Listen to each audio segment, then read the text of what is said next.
Hello. Today I thought I'd talk about preferences.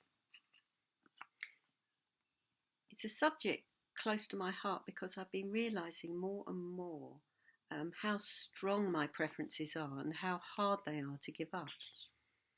And that it's such an important part of practice to go beyond one's preferences. So a lot of my reflections have come from a text that I do often refer to, which is the verses from the Faith Mind by the third Zen patriarch, Sengtsan. And that text begins with the very strong words, "The great way is not difficult for those who have no preferences." The great way is not difficult for those who have no preferences.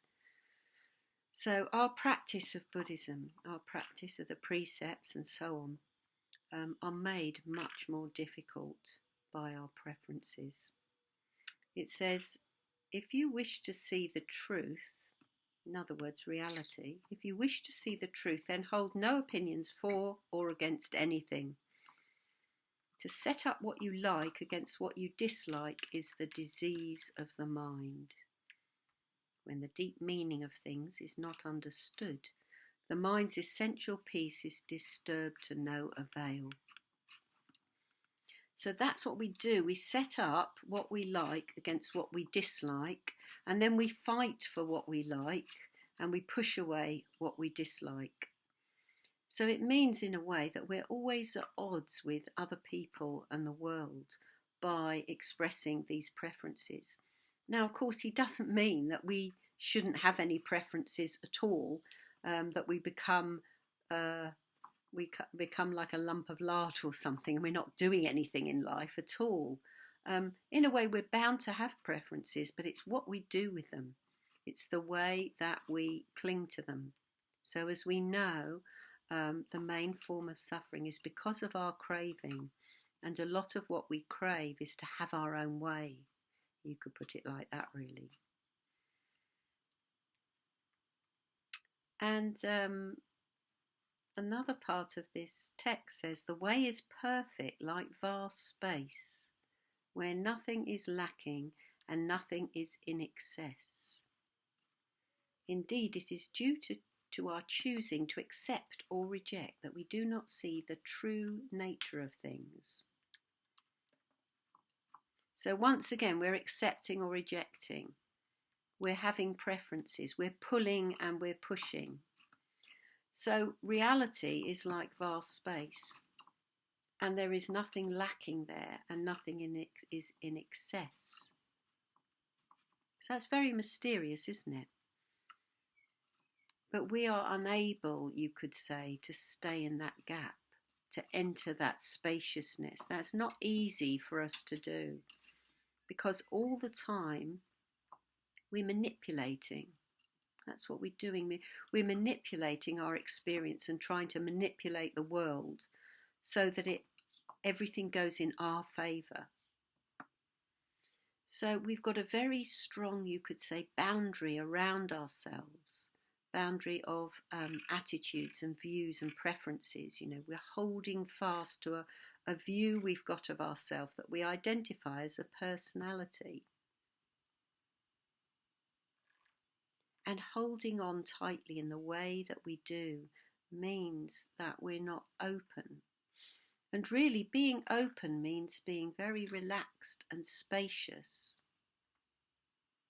So we know that, you know, when we do the metta bhavana, the practice of loving kindness, we're trying to equalise our warmth, tenderness, kindness, love, for all beings, which is a very tall order, obviously.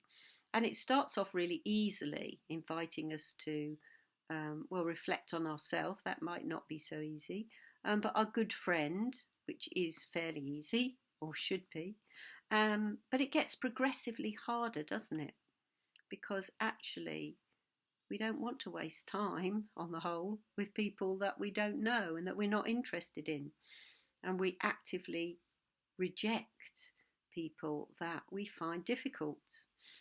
And if we're going to practice, we have to find ways to overcome that, but not by trying to love more, not by that. That doesn't kind of work.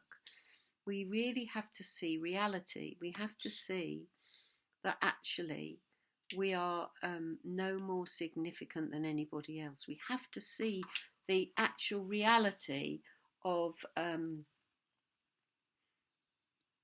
sameness of us all. You know, what we have in common. Come on then. Sorry, that's Tashi asking for some attention. Yeah, we have to see the sameness of us all, what we have in common as human beings, rather than emphasising what the differences are. Of course, we're different as well, but the ways that we're alike are very, very important. And I'll choose another couple of lines.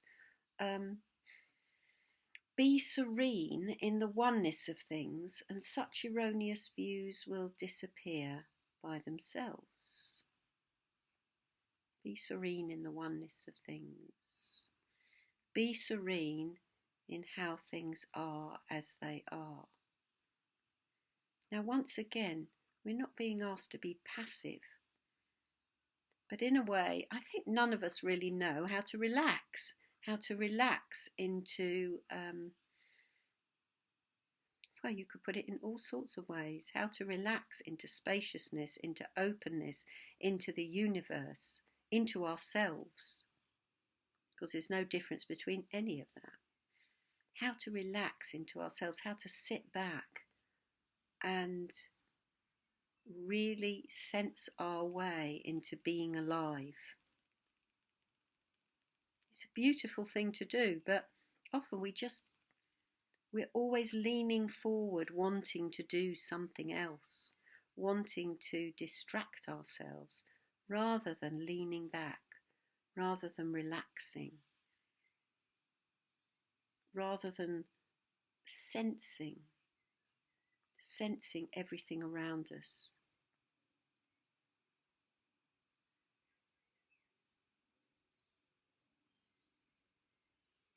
I think that's probably enough for today. There's plenty to think about in there if we choose to. So yeah, looking at our preferences and how they